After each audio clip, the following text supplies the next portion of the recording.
Je vous salue tous dans le nom puissant de Jésus-Christ. Que la paix et la grâce du Très-Haut soient sur vous avec abondance au nom de Jésus-Christ. Vous qui êtes appelés par l'Éternel, je vous dis, vous êtes aimés de Dieu, vous êtes bénis par lui. Je vous dis, vous êtes heureux car l'Éternel est votre héritage, l'éternité est votre destination. Car au commencement, il a d'abord jeté son regard sur les nations afin d'y choisir un peuple qui lui appartint, un peuple qui porta son nom, un peuple qui soit son héritage. Ce peuple-ci est destiné à faire prospérer les intérêts de l'Éternel sur terre. Selon que le Très-Haut demanda alors à Ésaïe le prophète, qui enverrai-je, et qui marchera pour nous? Oui monsieur, c'est un peuple qui marche pour les intérêts du royaume des cieux, c'est un peuple qui est envoyé par l'Éternel afin d'accomplir sa volonté. Et cette volonté s'accomplit afin que la justice, la vérité, la vie et tout ce qui est en le Fils unique Jésus-Christ soit parfaitement manifesté sur terre. Aussi, de même que le Fils est à la droite du Père, de même aussi, et quiconque sur cette terre, marche selon les ordonnances de celui-ci.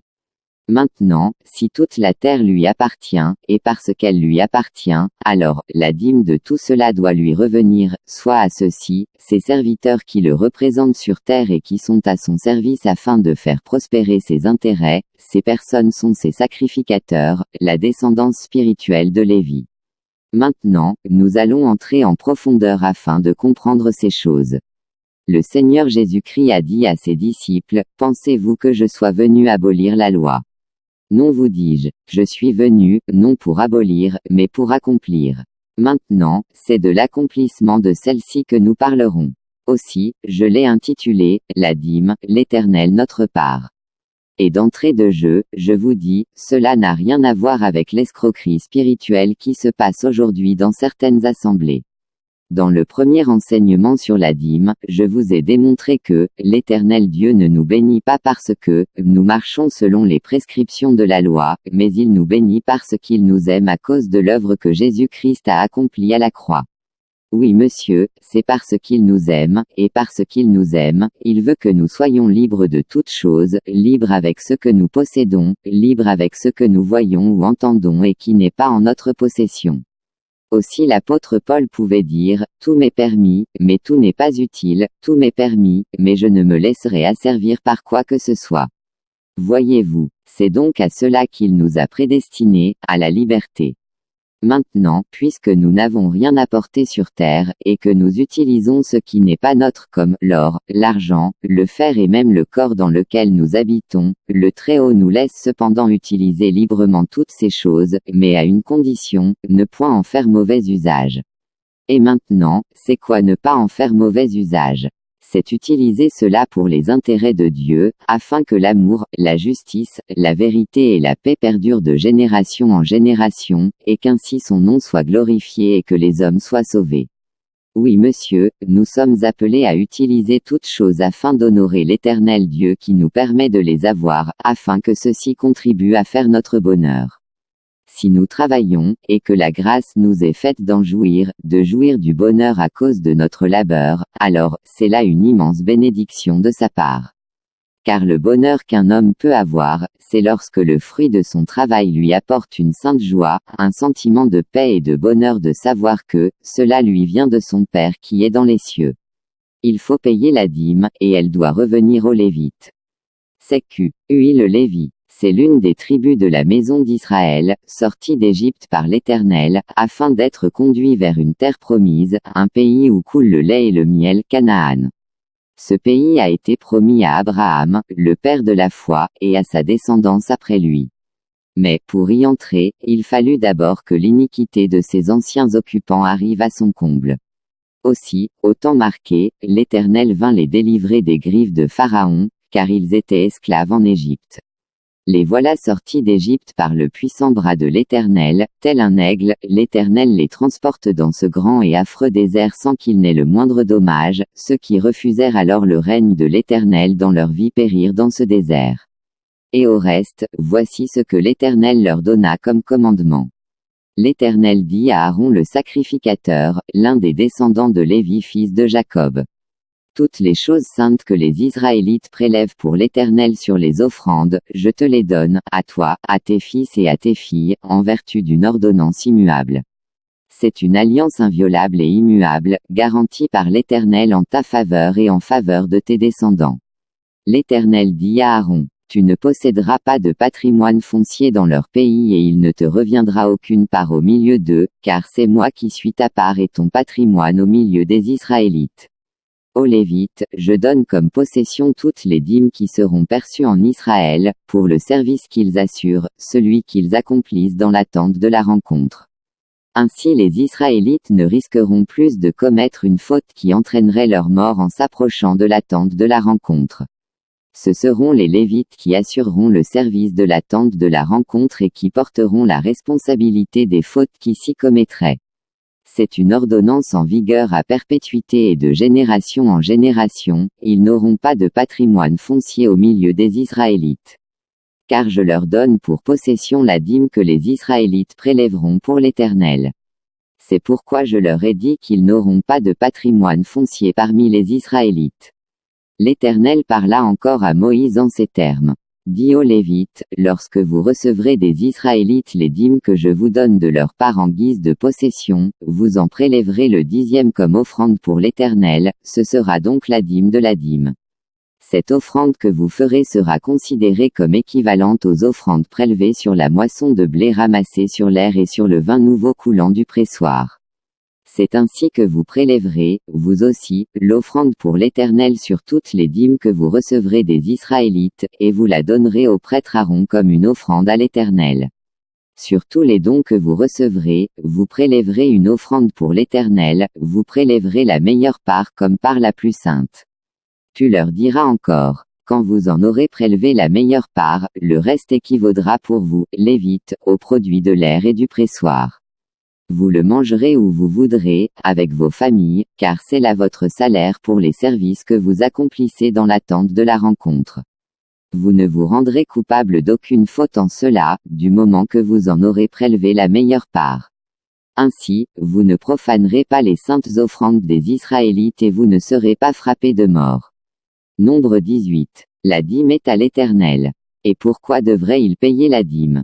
C'est parce que, le pays dans lequel ils entraient ne leur appartenait pas, mais il leur a été donné par l'Éternel aussi, afin qu'ils restent pour toujours dans ce pays-là, il fallut qu'ils aient à se soumettre au Dieu qui le leur a donné, ainsi qu'à ses principes, de la sorte, l'Éternel serait toujours avec eux et combattrait pour eux contre leurs ennemis. Aussi, afin qu'ils n'oublient point l'Éternel, le Seigneur Dieu leur a donné sa loi, afin que par celle-ci, qu'ils aient à le révérer. Il a donc choisi du milieu d'eux une tribu, la tribu de Lévi, afin que ceux-ci président dans son temple, comme sacrificateurs et autres, ils n'auront pas à prendre les armes pour se trancher leur part du gâteau, mais l'Éternel sera leur héritage, lorsque le reste des tribus ira à la conquête de son héritage, chaque tribu viendra donner la part du Lévi, car il veille spirituellement sur le peuple, dans la mesure où il est chargé du service dans le temple au nom de l'Éternel, afin que le peuple ne se rende point coupable aux yeux de l'Éternel par leur faute, et de peur que le jugement du Dieu saint ne s'abatte point sur le peuple. C'était ça leur rôle, c'étaient des sentinelles appelées à veiller pour tout Israël contre l'ennemi spirituel, le péché, et qu'ainsi, que le Très-Haut demeure au milieu de son peuple. Oh là là, n'est-ce pas beau, la manière dont le Tout-Puissant nous aime. Et combien il est ordonné notre Seigneur. Gloire à toi Seigneur, toi le Dieu des dieux et le Seigneur des seigneurs, toi le Tout-Puissant. Tout d'abord je voudrais que vous sachiez que le peuple hébreu a été utilisé comme une sorte de maquette afin d'apprendre au reste des hommes ce qu'il en est vraiment. La terre tout entière appartient à l'Éternel, et l'Éternel lui, est un grand Dieu et il est saint. Maintenant, ce qu'il veut, c'est que tout soit saint devant lui, car il ne peut voir le mal et passer outre. Le Seigneur du ciel et de la terre veut le bien des hommes qu'il a fait, aussi, à cause du péché des hommes, il préfère cacher sa face contre certaines personnes pour ne point les détruire, n'est-il pas dit, ce n'est pas la main de l'Éternel qui est courte, ni son bras trop long pour vous secourir, mais c'est vos iniquités qui mettent une séparation entre vous et votre Dieu. Il aime nous voir heureux et en paix les uns envers les autres, il aime cette unité d'esprit et de cœur. Mais malheureusement, Satan le diable est venu là, non pas pour dire aux hommes, Dieu n'existe pas. Non monsieur, mais il est venu leur dire, voici votre Dieu ici, tout en leur indiquant un autre Dieu, tout en se désignant lui-même, Satan. Car depuis lors, son vœu est d'être vénéré par les hommes, comme l'Éternel est vénéré par eux.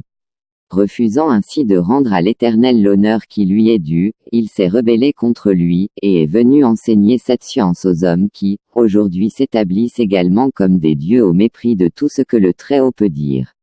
Revenons à présent dans notre enseignement. Ce qui est arrivé aux Juifs était l'ombre des choses à venir, afin que nous qui sommes arrivés à la fin des temps, nous ayons à croire en l'évangile de la bonne nouvelle du royaume des cieux, et que nos âmes soient sauvées. Maintenant, cette pratique s'est perpétuée au milieu du peuple juif après qu'ils soient entrés à Canaan.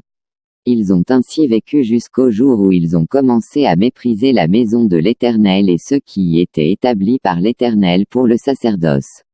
Tellement ils ont méprisé cette sainte pratique, qu'un prophète, Malachie, leur a été envoyé par l'Éternel, pour leur dire ces paroles qui, aujourd'hui, sont mal utilisées par ces ouvriers de Mammon, serviteurs de Satan. Voici ce que dit l'Éternel.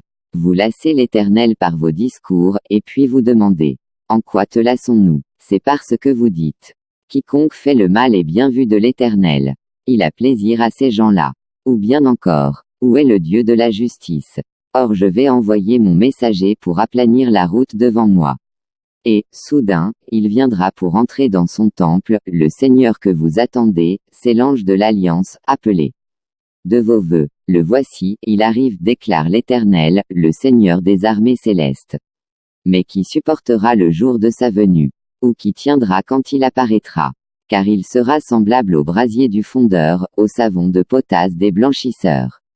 Il siégera pour fondre et épurer l'argent, oui, les descendants de Lévi, il les purifiera, il les affinera comme l'or et l'argent, et ils seront alors pour l'Éternel, des hommes qui lui présenteront l'offrande dans les règles. L'offrande de Juda et de Jérusalem plaira à l'Éternel, comme aux jours d'autrefois, aux années de jadis. Et je viendrai à vous en vue du jugement, et je me hâterai d'être un témoin à charge contre les magiciens, contre les adultères, et contre les parjures, contre ceux qui dépouillent l'ouvrier de son gain, contre ceux qui oppriment la veuve et l'orphelin, et contre ceux qui violent le droit de l'immigré, ceux qui ne me révèrent pas, déclare l'Éternel, le Seigneur des armées célestes. Moi, je suis l'Éternel et je n'ai pas changé. À cause de cela, descendants de Jacob, vous n'avez pas encore été exterminés. Depuis le temps de vos ancêtres, vous vous détournez de mes lois et vous n'y obéissez pas. Revenez donc à moi, et moi, je reviendrai à vous, déclare l'Éternel, le Seigneur des armées célestes. Et vous dites, comment devons-nous revenir? Un homme peut-il voler Dieu? Pourtant, vous me volez, et puis vous demandez, en quoi t'avons-nous donc volé? Lorsque vous retenez vos offrandes et vos dîmes, vous êtes sous le coup d'une malédiction parce que tout ce peuple, vous tous, vous me volez. Apportez donc vos dîmes dans leur totalité dans le trésor du temple pour qu'il y ait des vivres dans ma demeure. De cette façon-là, mettez-moi à l'épreuve, déclare l'Éternel, le Seigneur des armées célestes, alors vous verrez bien si, de mon côté, je n'ouvre pas pour vous les écluses des cieux, et ne vous comble pas avec surabondance de ma bénédiction. Pour vous, je détruirai l'insecte qui dévore. Il ne détruira plus les produits de vos terres, et vos vignes, dans vos campagnes, ne manqueront plus de leurs fruits, déclare l'Éternel, le Seigneur des armées célestes. Et toutes les nations vous diront bienheureux, car vous serez alors un pays de délices, déclare l'Éternel, le Seigneur des armées célestes. Vos propos contre moi sont durs, dit l'Éternel, et vous, vous demandez, quels propos avons-nous proférés contre toi? Eh bien, vous avez dit, il est bien inutile de servir Dieu, et qu'avons-nous gagné en lui obéissant et en menant le deuil devant le Seigneur des armées célestes? C'est pourquoi, maintenant, nous estimons heureux les arrogants, car ceux qui font le mal prospèrent, tout en mettant Dieu au défi ils s'en sortent indemnes. Mais ceux qui sont fidèles à l'Éternel se sont entretenus les uns avec les autres, et l'Éternel a prêté attention à ce qu'ils se sont dit. Il les a entendus, alors on a écrit un livre devant lui pour que soit conservé le souvenir de ceux qui sont fidèles à l'Éternel et qui le révèrent. Au jour où j'agirai, déclare l'Éternel, le Seigneur des armées célestes, ces gens seront pour moi un trésor précieux. J'aurai compassion d'eux tout comme un père a de la compassion pour un fils qui le sert. Alors à nouveau vous verrez qu'il y a une différence entre les justes et les méchants, et entre celui qui sert Dieu et celui qui ne le sert pas. Car voici, le jour vient, ardent comme un brasier, où tous les arrogants et ceux qui font le mal seront comme du chaume. Ce jour-là, ils seront consumés par le feu, déclare l'Éternel, le Seigneur des armées célestes. Et il n'en restera ni rameau ni racine. Mais pour vous, cependant, vous qui m'êtes fidèles, pour vous se lèvera le soleil de justice, qui portera dans ses rayons la guérison. Alors vous sortirez et vous gambaderez tout comme des veaux à l'engrais. Vous espiétinerez les méchants qui seront réduits en poussière sous la plante de vos pieds, au jour où j'agirai, déclare l'Éternel, le Seigneur des armées célestes. Rappelez-vous la loi de Moïse mon serviteur, à qui j'ai prescrit en Horeb des ordonnances et des lois pour tout le peuple d'Israël. Voici, je vous envoie Élie, le prophète, avant que le jour de l'Éternel arrive, ce jour grand et terrible. Il tournera le cœur des pères vers leurs fils, et des fils vers leurs pères, de peur que je ne vienne pour frapper le pays et me le vouer tout entier. Avez-vous compris cette prophétie? Ils se sont appuyés là-dessus pour voler et escroquer les biens de ceux qui entraient dans leurs assemblées, cependant, il n'en est rien du tout, et à vous qui le faites encore, je vous dis, stop. Ce n'est pas de cela qu'il s'agit. Car Satan aime à désorienter l'homme afin qu'il fasse une chose, mais de la mauvaise manière. Ce n'est pas de notre argent et de nos richesses qu'il veut, mais le fruit d'un esprit obéissant et soumis à sa volonté. Si nous exploitons l'or, c'est parce qu'il l'a déjà créé, de même que l'argent, le bronze et le fer, etc. Toutes ces choses, il l'a créé et mis à notre disposition afin que nous en jouissions, et qu'en les exploitant, que nous ayons à croire que, notre Dieu est un grand Dieu, et qu'il ne se résume pas au voyage, au mariage, au pseudo-miracle, ainsi qu'aux richesses tant exhibées par quelques agents du diable aujourd'hui, parce qu'ils désirent par ce fait conduire quelques âmes dans l'erreur, l'esclavage dans lequel ils sont liés. Mais est-ce que la loi est pour autant abolie? Non monsieur. Car comme je vous l'ai dit, c'était l'ombre des choses à venir, et le Seigneur les a utilisées comme une sorte de maquette, afin qu'à l'échelle mondiale, que nous ayons à comprendre, que nous ayons à croire en lui, lui le Dieu de paix, le Dieu d'amour et le seul vrai Dieu immortel qui juge la terre tout entière avec droiture et équité. Maintenant, voyons l'accomplissement de tout ceci. Tout d'abord vous devez savoir que le monde dans son ensemble appartient à l'Éternel, et le temple dans lequel le service de Dieu est accompli aujourd'hui c'est l'ensemble des personnes ayant reçu le Saint-Esprit dans leur demeure, leur corps dans lequel ils habitent eux-mêmes. Ce temple-ci a également 3 parties comme l'était le temple que Moïse a fait au désert. Il est constitué du pavis extérieur, qui a été abandonné aux nations afin qu'elles le foulent jusqu'au temps de la fin. Oui, il doit être foulé par les nations, il doit être foulé par la persécution, et les tribulations de la part des hommes. La deuxième partie du temple c'est, le lieu saint, c'est le lieu où se tiennent les sacrificateurs, afin d'offrir au Très-Haut des sacrifices vivants, l'œuvre qu'ils doivent accomplir au nom de l'Éternel, pour ainsi faire sa volonté et afin que son nom soit glorifié sur la terre et dans les cieux. Et enfin, il y a la troisième partie du temple, et c'est le lieu très saint, c'est le lieu où reste le Saint-Esprit, l'endroit même où seul le souverain sacrificateur a accès, Jésus-Christ le Seigneur. Il y apporte le sang innocent de son corps versé à la croix, afin que celui-ci serve de rançon, afin que celui-ci serve de prix de rachat pour l'âme jadis condamnée, de quiconque le reçoit dans son cœur, de quiconque croit en lui au travers de l'évangile de la bonne nouvelle. Maintenant, écoutez, vous enfants de Dieu. Ce n'est pas en vain que le Seigneur Jésus-Christ nous a dit, vous êtes le sel de la terre. Le sel donne de la saveur à un aliment, et le goût dans la bouche de celui qui le mange. Et nous sommes le sel de la terre, la lumière du monde. Nous sommes là pour faire la gloire de notre Dieu, tout en tant que des êtres humains. De la manière dont il nous a créés, il a mis toutes choses à nos disposition afin que nous en jouissions en toute harmonie et en toute paix, les uns envers les autres. De sorte que, nous naissons et tout est déjà là, nous mourrons, et tout reste. Mais afin que ceci ne soit pas détruit, il nous est demandé de nous soumettre au Dieu qui nous l'a donné. Adam, le premier homme et Ève sa femme, en sont des exemples types, tandis qu'ils vivaient encore dans le jardin d'Éden. Le Seigneur leur a donné de tout ce qui était dans le jardin, ils étaient libres de jouir de tout dans ce paradis de Dieu, mis à la disposition de l'homme. Mais, ils ne devaient pas prêter attention aux inepties du diable, afin de continuer à jouir éternellement des bienfaits du jardin, ils ne devaient pas désobéir au commandement en allant pécher contre l'Éternel.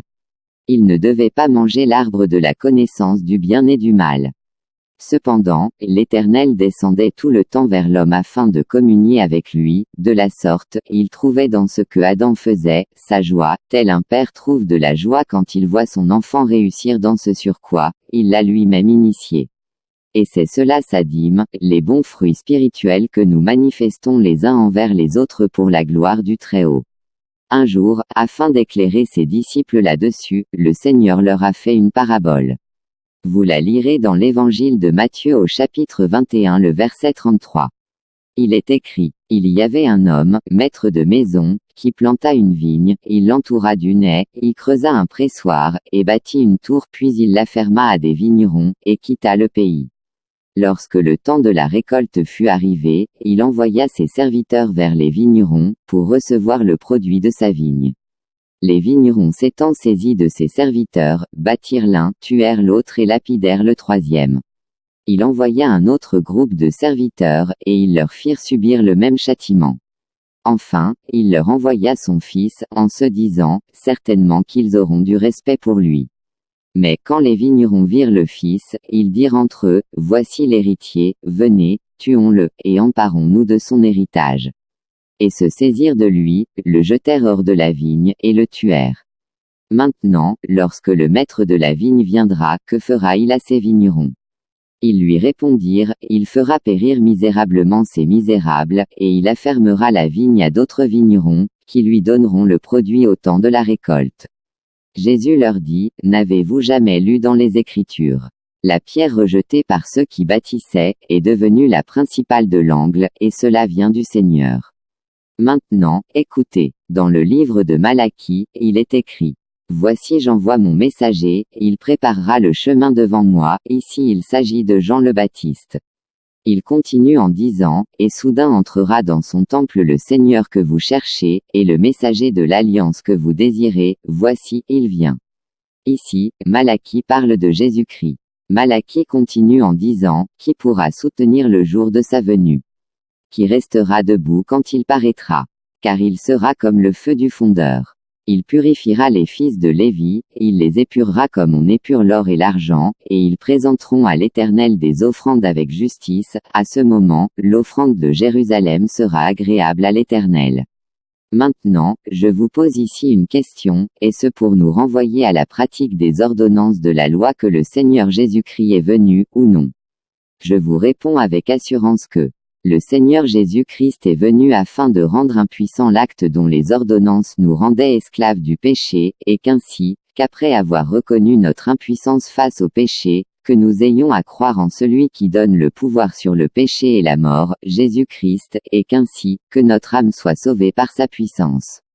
Comme je vous l'ai démontré dans ma dernière vidéo.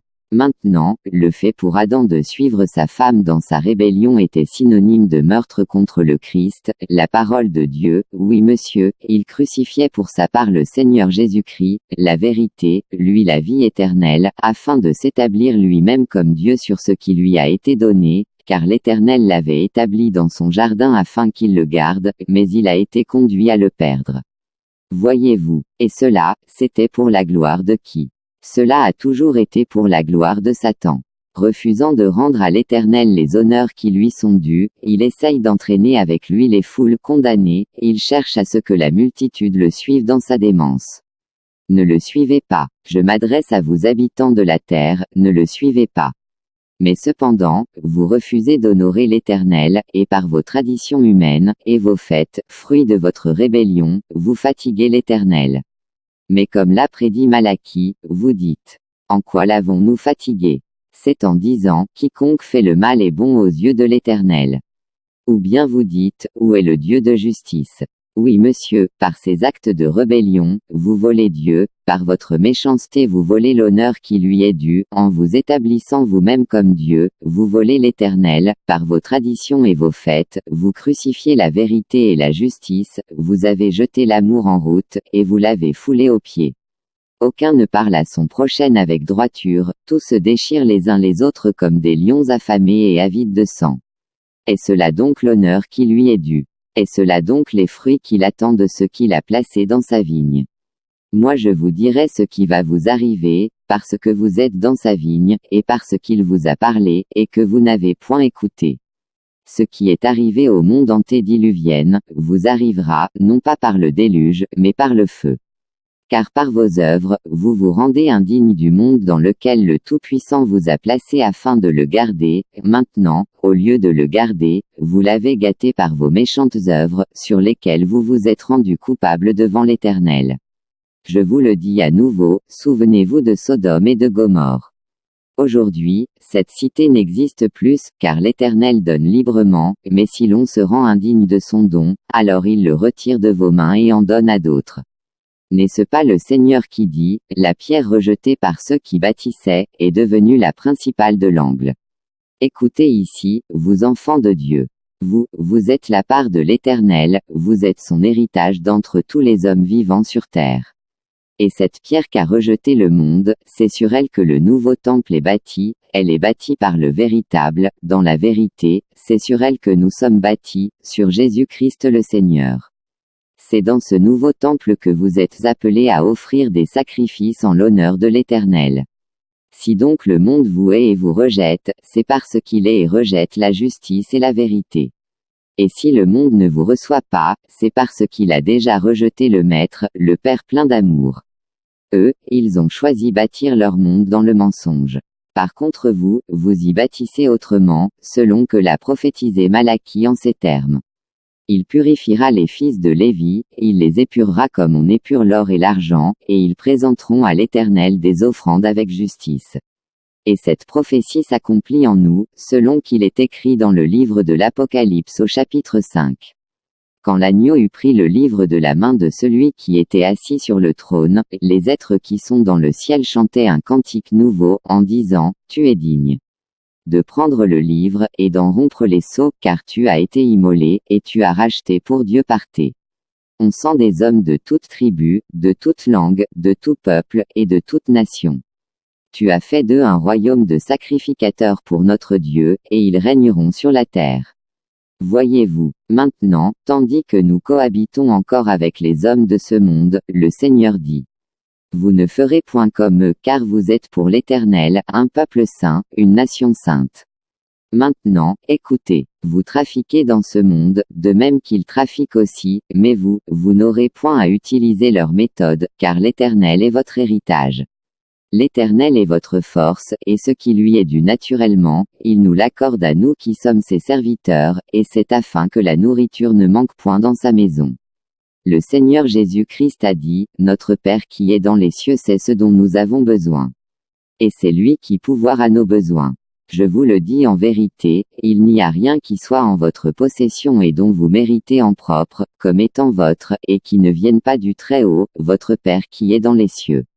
Déjà, l'apôtre Paul dit, même notre corps ne nous appartient pas, à plus forte raison les choses de ce monde, par rapport auxquelles nous sommes nés, et les avons trouvées. Si donc nous en jouissons, c'est sa grâce. Utiliserions-nous donc ce que le grand roi nous a donné, pour en faire un instrument qui fera honneur au mal? Aucunement. Il a dit, vous êtes la lumière du monde, le sel de la terre, c'est vos bonnes œuvres qui le poussent à toujours prendre du plaisir à jeter un regard de miséricorde sur la terre. De même que Abraham intercédait pour les habitants de Sodome et de Gomorrhe, de même aussi, le Seigneur Jésus-Christ intercède pour le reste des justes qui vivent encore dans ce monde, appelé en langage spirituel, Sodome et Égypte. L'Éternel est notre part, et nous sommes la part de l'Éternel, vivons donc pour l'honorer. La dîme de la dîme, c'est lorsque nous prenons ce qu'il a mis à notre disposition pour faire ce qui est bien, ce bien-ci, qui le glorifie lui, doit le glorifier et non pas notre orgueil. Voyez-vous, Le Seigneur nous aime, et ce qu'il veut, c'est le bonheur de tous les hommes, mais tous ne veulent pas se soumettre à sa volonté, ils ne veulent pas que le Seigneur règne sur eux aussi, l'Éternel les vouera par interdit, et ils connaîtront ce que c'est que, se révolter contre l'Éternel, selon que l'a prophétisé Malachie en ces termes, car voici, le jour vient, ardent comme une fournaise et tous les méchants seront comme du chaume, le jour qui vient les embrasera, dit l'Éternel des armées, il ne leur laissera ni racine ni rameau. Avez-vous compris? Je vous le dis à nouveau, à vous enfants de Dieu, ne les suivez point, et je sais que vous ne les suivrez point. Maintenant je vous dis, eux, ils ont choisi les armes pour obtenir ce qu'ils ont. Mais pour vous, l'Éternel a dit, moi l'Éternel, je combattrai pour vous, et vous gardez le silence. L'Éternel est notre part, et nous sommes sa dîme, comme la part qui doit lui revenir d'entre les hommes qui ont jamais occupé la terre. Cette multitude de rachetés, c'est la part de l'Éternel. Nous appartenons donc à l'Éternel, et ce qui est à l'Éternel, est aussi à nous, ce qui revient de droit au Seigneur du ciel et de la terre, il nous le donne afin que nous ayons à faire sa gloire sur la terre. Il a dit, vous ne ferez point comme les nations qui vous entourent, car, vous êtes pour l'Éternel une nation sainte, la lumière du monde. S'il y avait à Sodome ne se est ce que disent justes, alors, cette nation existerait encore aujourd'hui.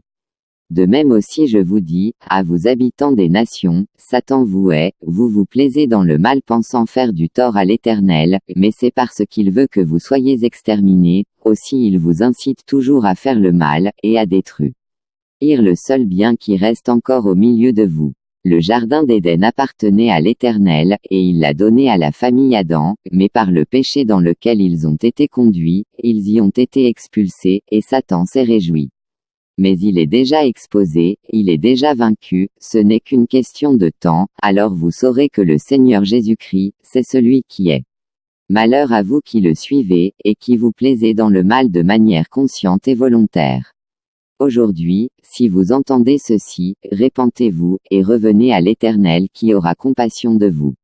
Et si vous ne voulez pas, vous boirez la coupe qui est réservée aux rebelles, Satan. Que puis-je encore vous dire? Le Seigneur nous aime, et ne veut la perte d'aucun homme, tellement qu'il a aimé l'homme, qu'il a donné son Fils, son unique, afin que quiconque croit en lui, qu'il n'ait point à périr, mais qu'il ait la vie éternelle.